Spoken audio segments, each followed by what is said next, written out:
आज कायदे तज्ज्ञ किंवा वकील म्हटलं तर चांगल्या चांगल्या गुन्हेगारांनाही घाम फुटतो। मात्र त्याच वकिलांवर जर हल्ला घडत असेल, त्यांनाच जर मारहाण घडत असेल तर सर्वसामान्य नागरिकांनी काय करावं? ज्या कोर्टात न्यायदानाचं काम होतं, सर्वसामान्यांना न्याय मिळतो, त्याच न्यायालयाच्या आवारात अन्यायाच्या विरुद्ध लढणाऱ्या वकिलांवर हल्ला घडल्याची घटना मालेगावमध्ये उघडकीस आली आहे। माझ्या विरुद्ध वकीलपत्र का घेतलं असं म्हणत एक आरोपीनं वकिलावरच हल्ला केलाय।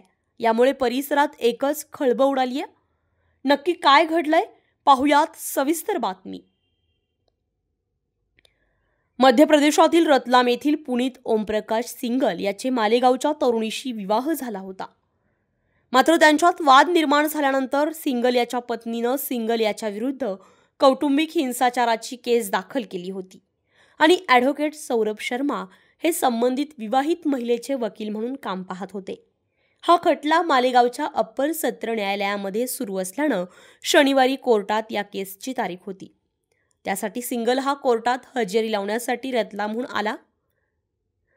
आपल्या प्रकरणात वकील सौरभ शर्मा यांनी आपल्या विरोधात खटला लढवण्यासाठी घेतला ही गोष्ट त्याला समजली आणि कोर्टाच्या आवारात ॲडव्होकेट सौरभ शर्मा यांना पाहिल्यानंतर त्याचा पारा चढला आणि त्यानं शर्मांना शिवीगाळ करायला सुरुवात केली। यावेळी ॲडव्होकेट शर्मांनी त्याला विचारल्यानंतर माझ्या विरुद्ध केस का घेतली असा दम देत आपल्याजवळ असलेल्या धारदार शस्त्रानं त्यांच्यावर हल्ला करण्याचा त्यानं प्रयत्न केला। मात्र आजूबाजूच्या वकिलांनी या ठिकाणी हस्तक्षेप करत शर्मा यांचा जीव वाचवलाय। न्यायालयात हजर असलेल्या पोलिसांनी तात्काळ आरोपीला ताब्यात घेतलं तर त्याच्या विरुद्ध छावणी पोलीस ठाण्यात गुन्हा दाखल करण्यात आलाय। आधीच कौटुंबिक हिंसाचाराचा गुन्हा असताना आता आरोपीवर वकिलाला मारहाण करण्याचा गुन्हा देखील दाखल झाला आहे।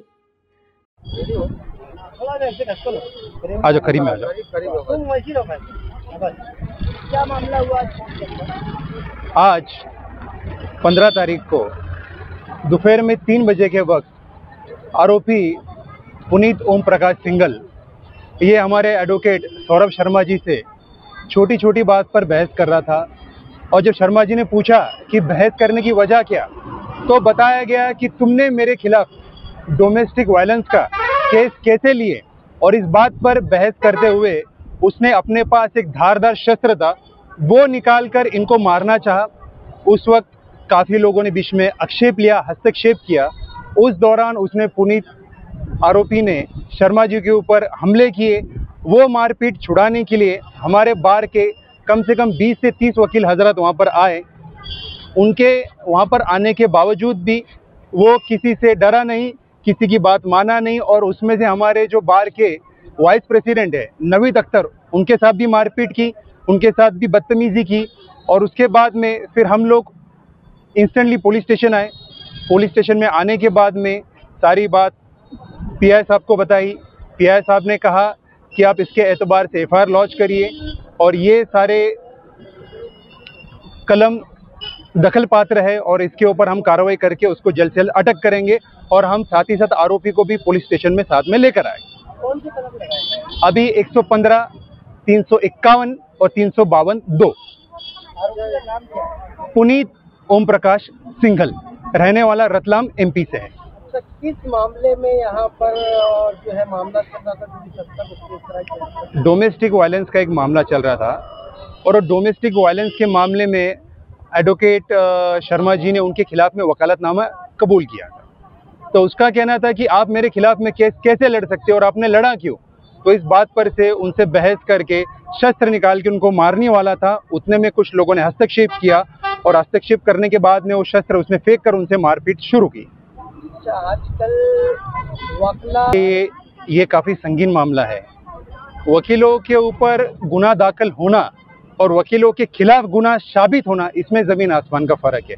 सिर्फ गुनाह दाखिल किए जा रहे हैं पर कोर्ट में ऐसा किसी भी तरीके का कोई भी एविडेंस नहीं है कि किसी वकील ने किसी भी तरीके का गलत काम किया और कोई वकील किसी भी मामले में आरोपी साबित हो।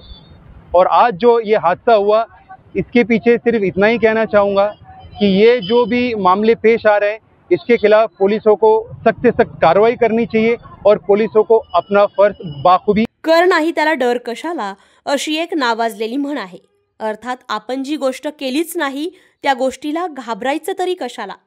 मात्र जी गोष्ट आपण केली असेल ती गोष्ट खरी होणार असेल तर माणूस नक्कीच घाबरतो. आणि या घटनेतही असंच घडलं. कारण पत्नीनं सिंगलवर कौटुंबिक हिंसाचाराचा आरोप केलेला होता. त्याचा खटलाही कोर्टात सुरू होता. मात्र आपल्या विरुद्ध एक सरस बाजू मांडणारा वकील लढत आहे. त्यामुळे पत्नीचा आपल्यावरील आरोप नक्कीच खरा होईल याची भीती कदाचित सिंगलला वाटली असावी आणि म्हणूनच त्यानं हा हल्ला केला असावा असंच दिसतंय. सिंगलनं कोर्टाच्या आवारात असलेल्या पोलीस आणि इतर अनेक वकिलांसमोर एका वकिलावर केलेल्या हल्ल्यामुळे सिंगलच्या पत्नीने सिंगलवर केलेला कौटुंबिक हिंसाचाराचा आरोप हा नक्कीच खरा असणार हे पुरावे न देताही सिद्ध होतंय. त्यामुळे या घटनेला साक्षी ठेवूनच न्यायदेवतेनं पीडित पत्नीला आणि या अन्यायाविरुद्ध लढणाऱ्या या वकिलाला प्रामाणिक न्याय द्यावा हीच अपेक्षा.